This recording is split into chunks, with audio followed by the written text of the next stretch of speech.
política. Martín Mangas en Ahora Dicen Qué.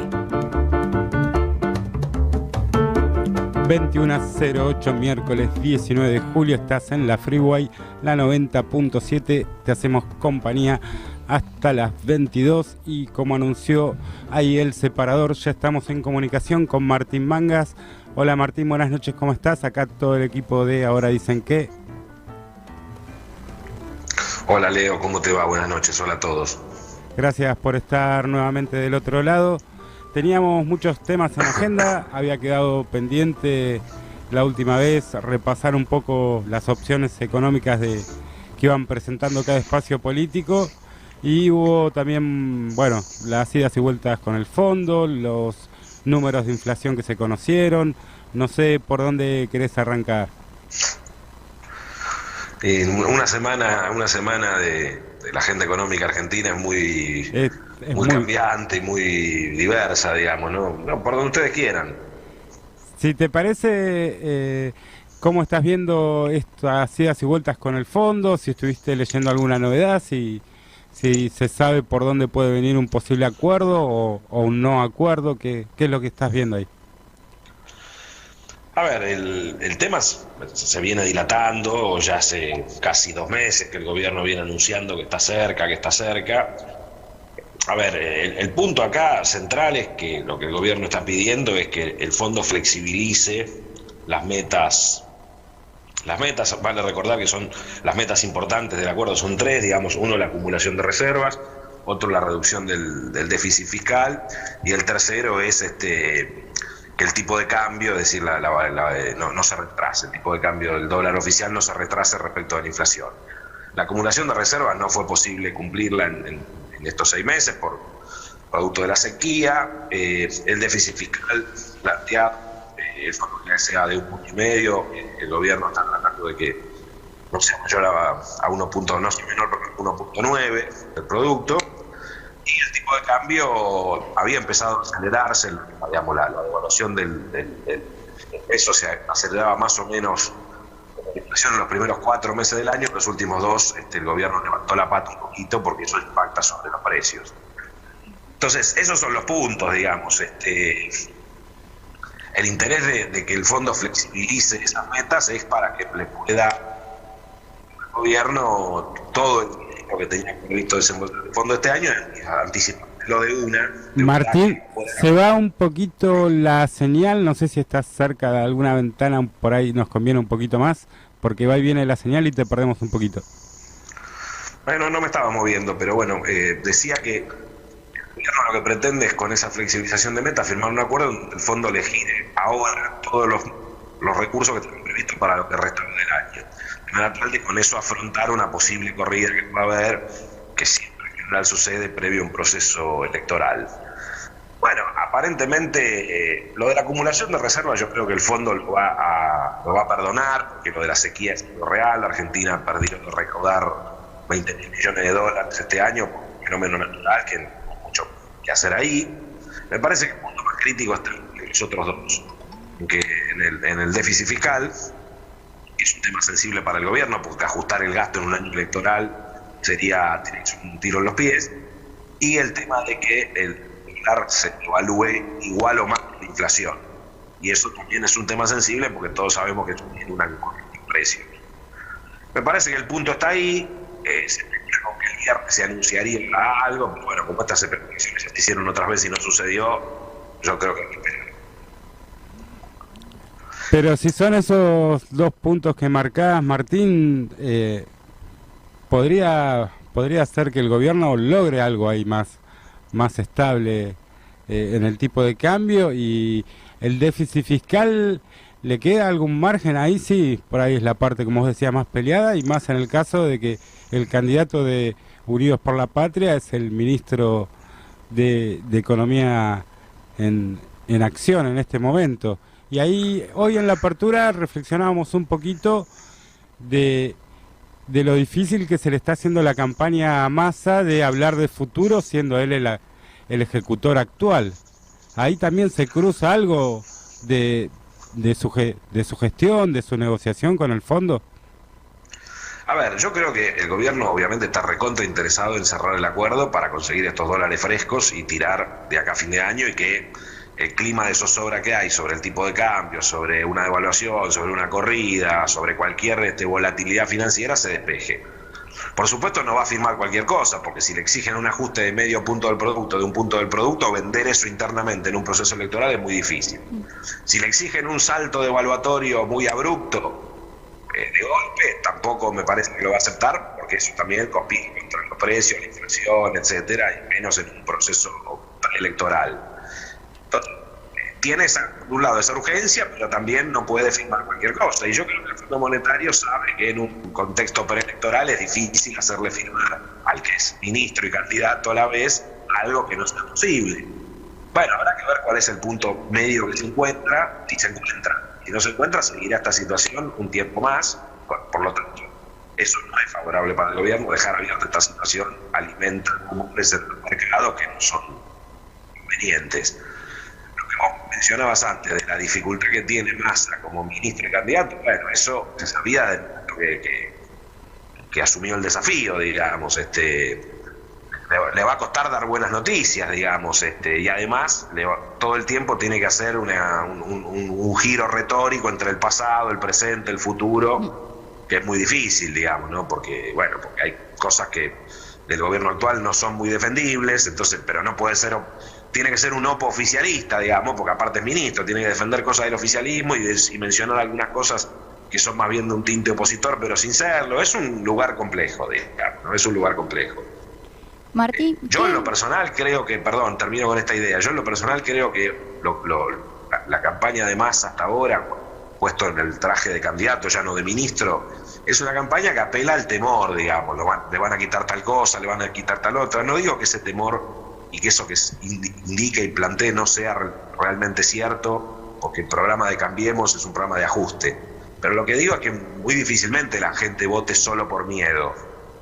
Algunos de los discursos que le escuché a Massa en estos meses que lleva este mes como candidato es muy parecido al discurso de Scioli entre la primera vuelta y el balotaje en el 2015, discurso que no sirvió para mucho si uno se lo mide contra el resultado. Entonces digo, me parece que ahí hay una dificultad. Martín, ¿qué hay de cierto en que este acuerdo que se estaría armando con Amado Boudou tiene resabios o tintes de lo que fue el acuerdo que en su momento hizo Néstor, pensando en esto de la moneda alternativa, de los yuanes, de que no esté atado al PBI, sino que se pueda pagar con otros recursos? ¿Qué opinas de eso? A ver, dos cosas distintas. Una, cuando Néstor negoció, no con el fondo, sino con los acreedores privados, la quita de deuda privada, puso como zanahoria que lo que iban a tener, lo que iban a ganar el canje de bonos estaba en función del crecimiento de la economía argentina, la famosa frase los muertos no pagan. Entonces la Argentina necesitaba crecer, expandirse y en función de eso pagar sus deudas con los acreedores privados, no con el fondo. Lo que ha planteado Cristina en más de una oportunidad en público, también Boudou, es que no hay que atar el repago de la deuda con el fondo al crecimiento económico, sino al crecimiento de las exportaciones, al crecimiento o a la balanza comercial. Bueno, eso es una posibilidad un poco mejor, pero bueno, si nos guiamos por lo que pasó en la Argentina en los los últimos 3 años, la Argentina tuvo un superávit comercial de 31.000 millones de dólares, y sin embargo el Banco Central está flaco de reservas, es decir, alguien se la llevó. Entonces me parece que uno puede apostar a eso, al superávit comercial, más exportaciones que importaciones en el futuro, para con eso repagar la deuda con el fondo, pero es evidente que tiene que cerrar algún otro grifo, porque lo que pasó estos años es que no hubo pagos muy sustantivos y muy sustanciales al fondo, y sin embargo estos 31.000 millones de dólares no están en el Banco Central. Entonces ahí hay un primer asunto. Y lo segundo, con respecto al tema de yuanes, etcétera, yo lo decía el otro día en la universidad un poco en chiste, digamos. La Argentina está negociando con un organismo multilateral, el Fondo Monetario, que claramente depende de Estados Unidos, un acuerdo o una renegociación del acuerdo existente, y está pagándole con la moneda de otra gran potencia como es China, digamos. Es una paradoja de una colonia, digamos, es decir, pagarle con la moneda de otro país a un país que le debes, endeudarte con un país para cancelar obligaciones con un organismo multilateral que todos sabemos que Estados Unidos tiene una preeminencia muy fuerte. No me parece mal el swap que se armó con China, en yuanes, no me parece mal la negociación que se hace en Brasil para transar con reales, el comercio bilateral, ya igual lo dije en esta columna, no me parece mal eso. Me parece un poco loco esto de ver con buenos ojos pagarle a un organismo internacional con deuda contraída con otro país.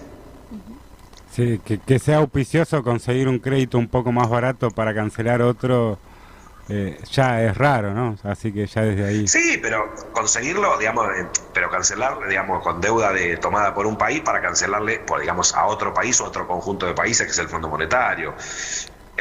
Es a todas luces muy raro, pero por eso digo que lo importante es la Argentina estos años tuvo superávit comercial, tuvo 31.000 millones de dólares de superávit entre el 2020, 21 y 22. Y sin embargo, los rifó. Entonces, bueno, ahí está el punto, digamos, no rifarlos. Pero es necesario, claro que, una balanza comercial buena es necesaria para poder salir de la deuda, pero con eso no alcanza, ¿no? No es suficiente. Es un poco... No, y cómo se usa esa balanza comercial. Lo importante es cómo se usa esa balanza comercial. Porque si esa balanza comercial no tiene direccionamiento, no tiene prioridad, no tiene conducción en términos de política económica, sirve para poco, digamos. Ahora, no hay duda que el tema con el fondo es un eje central de la discusión electoral, o debería serlo, digamos, en la PASO, en la general, si hay segunda vuelta. Bueno, el gobierno, lo único que está haciendo el gobierno con eso, algún sector está diciendo hay que rediscutir el acuerdo, el ministro candidato está renegociando esta cuestión de cortísimo plazo, pero no se sabe muy bien lo que piensa en largo plazo, salvo eso que dijo, bueno, tenemos que juntar los 45.000 millones de dólares para pagarle y sacárnoslo de encima, que no es tan sencillo, y del resto se conoce poco lo que piensan, ¿no? Hay bastante silencio con respecto a qué hacer con esa deuda que siempre hay que aclarar, ¿no? Tomó el gobierno de Macri una deuda que no existía cuando el kirchnerismo entró al gobierno, no era un problema ni el fondo ni la deuda externa privada. Te cambio a otro de los temas que te decía al comienzo de la columna. Se conoció una desaceleración en el índice de precio al consumidor. ¿Qué viste dentro de este índice y por qué crees que se desaceleró y si eso puede seguir para adelante? Hablabas antes que está muy atado al tipo de cambio, ¿no? Cuando hablabas de las condiciones del fondo. Por casualidad o no, yo siempre creo que en economía hay causalidades, no casualidades. En mayo y en junio, la devaluación del tipo de cambio fue menor a la inflación pasada. Bueno, y justamente esos meses es donde se registró una reducción del índice respecto del pico más alto que había tenido en abril del 8,4%. Fue 7,5% en mayo y 6 dio el índice de junio. Es decir, lo que no hay duda es que, y eso lo plantea cualquier economista heterodoxo ortodoxo, es que el acuerdo con el fondo es inflacionario. De hecho, desde que se firmó el acuerdo hasta ahora, la inflación se duplicó en promedio en Argentina. Entonces, el acuerdo es inflacionario porque un acuerdo que implica que el tipo de cambio no se retrase y que se devalúe como mínimo igual que la inflación, hace que es lo que se llama el perro que se muerde la cola, la inflación de segunda vuelta se le dice. Ahora, por eso va a depender qué es lo que se negocie y qué se firme con el fondo en estos días, si se firma algo, respecto de si esa situación se puede seguir sosteniendo, es decir, pisar el tipo de cambio, que el tipo de cambio crezca menos que la inflación, entonces eso probablemente haga que en los próximos meses el índice se desacelere o se mantenga o baje un poquito, y si eso no es posible, porque el fondo no acepta esa condicionalidad, y dice no, ajusten como mínimo a la inflación o más, bueno, probablemente este número del 6 sea un número bueno y los próximos meses tengamos un índice más alto. Eso va a depender en parte de esta negociación que se está llevando a cabo y cómo se cierre, ¿no? Ahí estamos, entonces siempre trabados un poco en el mismo tema. No sé ahí si te queda algo más de cómo se comportó el índice. Siempre hablamos que venían subiendo los precios regulados, los que el Estado tiene alguna capacidad de intervenir en esos precios. Esta vez, ¿qué hay adentro de este 6%? Bueno, Por suerte, alimentos y bebidas no fue la estrella. Hay que tener en cuenta también que, por ejemplo, un bien bastante sensible para los argentinos es la carne vacuna. Por la sequía del sector agropecuario hay este año un mayor stock ganadero, es decir, muchos no pudieron hacer soja, maíz, trigo por la sequía, pero sí pudieron poner a pastar ganado bovino, entonces va a haber mayor stock ganadero y probablemente la carne no tenga un aumento significativo en los próximos meses, salvo por una cuestión especulativa, ¿no? Pero digo, en términos de lo que pasa en el mercado. Sí tuvieron la mayor alza del índice fueron los precios regulados, porque el gobierno le va otorgando aumento a la educación privada, a la medicina prepaga. Entonces, los regulados otra vez fueron un poquito la estrella de la cosa, pero lo importante es tratar de pensar que para un plan antiinflacionario tiene que cortar la inercia, digamos. Cortar la inercia, es decir, si uno sigue ajustando para adelante con respecto a lo que pasó para atrás, eso es lo que se llama inflación inercial, y eso es un cuento de la buena pipa, es el cuento de nunca acabar, digamos. Bueno, vamos a ver cómo se comportan estas otras variables de las que hablábamos los próximos meses. Es obvio que para que el gobierno, el candidato, ministro candidato tenga alguna chance mayor en términos electorales, esta situación se tiene que ir mejorando, ¿no? Y a la par tienen que ir mejorando los salarios reales, digamos, ¿no? Tanto del sector formal como del sector informal. ¿Y cómo ves? Vos decías, bueno, que nos endeudábamos ahora con otra potencia, como es China, para resolver una deuda con otro grupo de países. Pero de alguna manera eso no diversifica un poco y hace un poquito más fuerte, porque de última el fondo era el prestamista de última opción y ahora parece que hay una última opción que bueno, por lo menos abre un poquito a que no le quita la exclusividad, o no nos mejora un poco esto en la negociación. A ver, en la negociación de corto plazo, por supuesto, siempre es mejor tener un prestamista más en la fila. Lo que digo es que eso hay que mirarlo más en términos geopolíticos. Es evidente que China no te presta plata, o Estados Unidos, o quien sea, de manera gratis. Cuando me refiero a gratis no me refiero a la tasa de interés, me refiero a los recursos que la Argentina tiene, naturales, que son codiciados por una parte del mundo: el litio, el petróleo, el gas, el agua, etcétera, etcétera. Entonces, bueno, hay que ver cómo te posicionas y cómo haces que esos recursos sean bien explotados y te sirvan en términos de la negociación multilateral. No estoy, o sea, la reflexión que hacía no era para decir, che, qué mal que hicieron esto, digamos. Lo que quería significar es que es una posición más bien de colonia, la de ir a pedirle a un país que te preste para saldar con eso la plata que le debes a otro organismo que está controlado principalmente por otro país. Cuando en el medio está este juego de recursos, digamos, y este juego de quién explota esos recursos, etcétera. Digamos, eso es una reflexión más profunda, que no está relacionada solamente con el corto plazo, con la inmediatez. Es eso a lo que me refería, digamos, ¿no? Y ahí, Martín, se escucha mucho la mención en casi todos los sectores, te diría, todos dicen vaca muerta, litio, recursos naturales. En el discurso lo dicen todos, pero así como las palabras sueltas, eso sí está presente. De alguna forma lo que vos estás planteando es esa discusión que se está dando entre China y Estados Unidos. Argentina solo la ve pasar, de alguna forma, ¿no?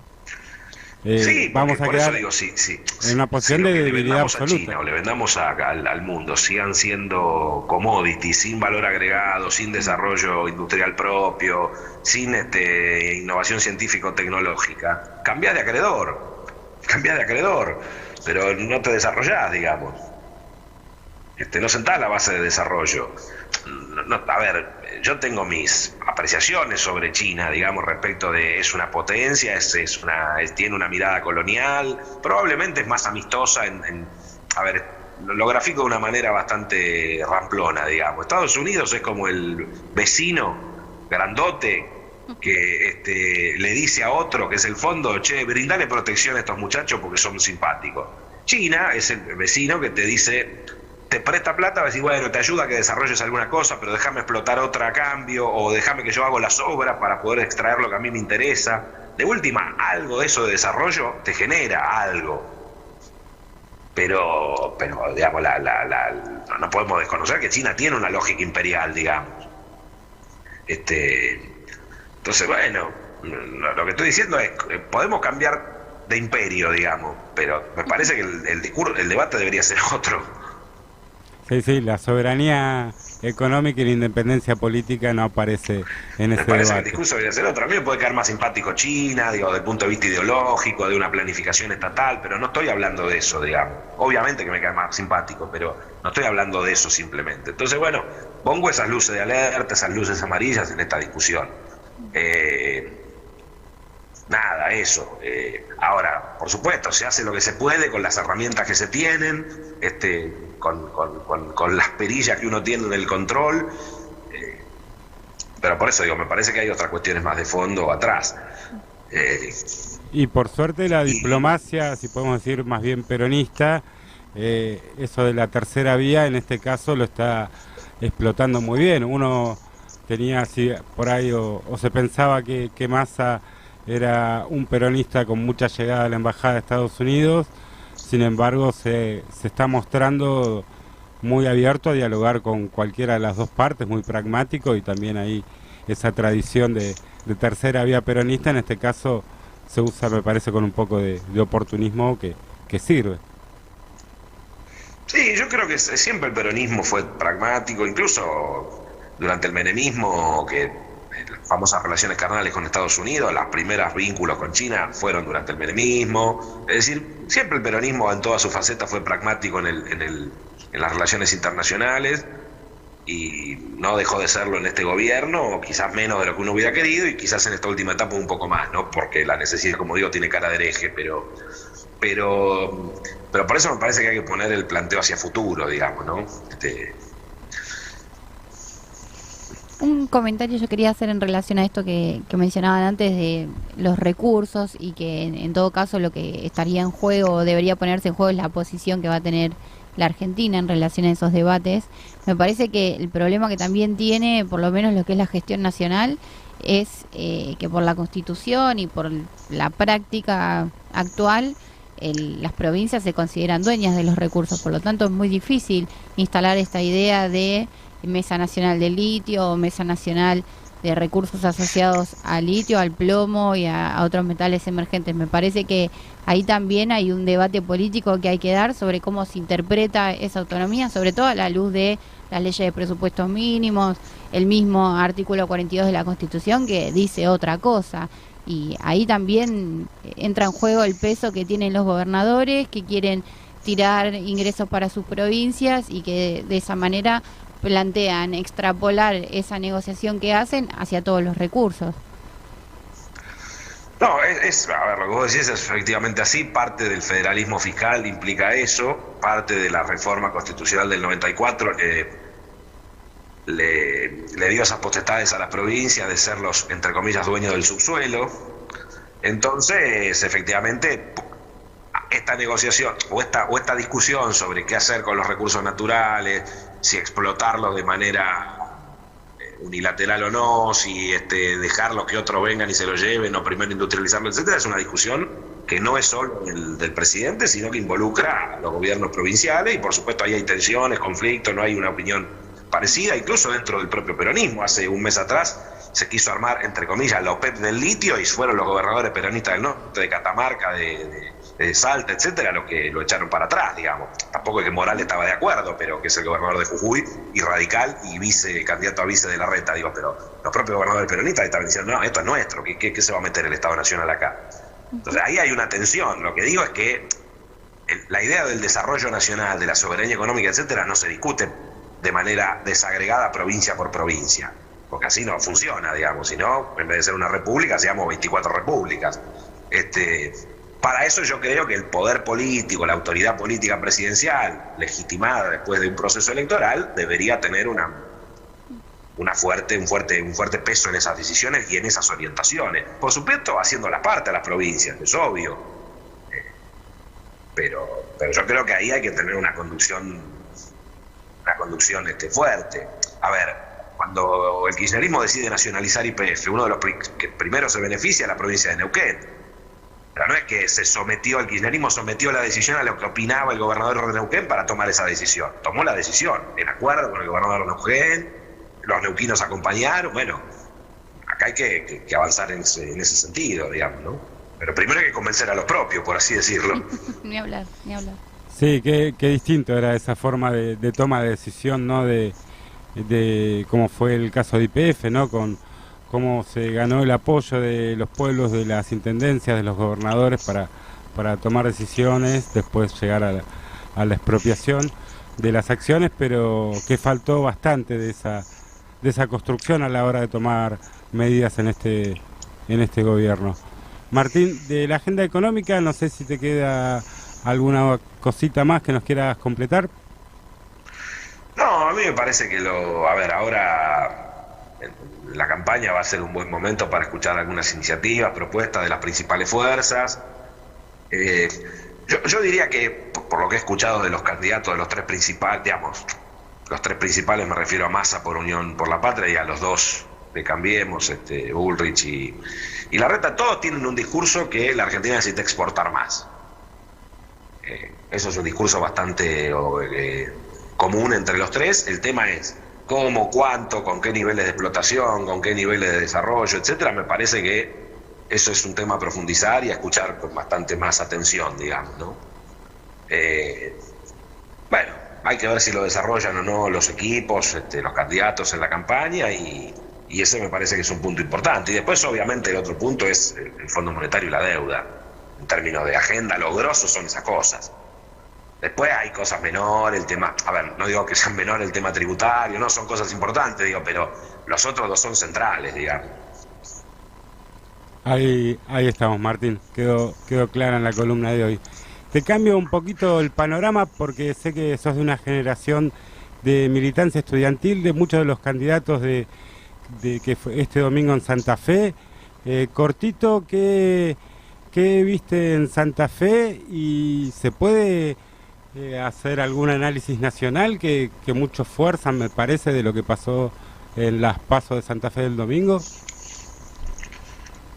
Lo primero que celebro es que el triunfo de Juan Monteverde, de los amigos de Ciudad Futura, en la PASO del peronismo de Rosario. Eso es una bocanada de oxígeno, esto es una pibada de gente de sub 40, con mucho empuje, con mucha militancia barrial, con una construcción de organización popular en las barriadas de Rosario, con una cuestión de una mirada de sustentabilidad ambiental, economía popular, economía solidaria. Que él sea el candidato que enfrente al candidato de Cambiemos, que es Huffin, que por supuesto lo conozco porque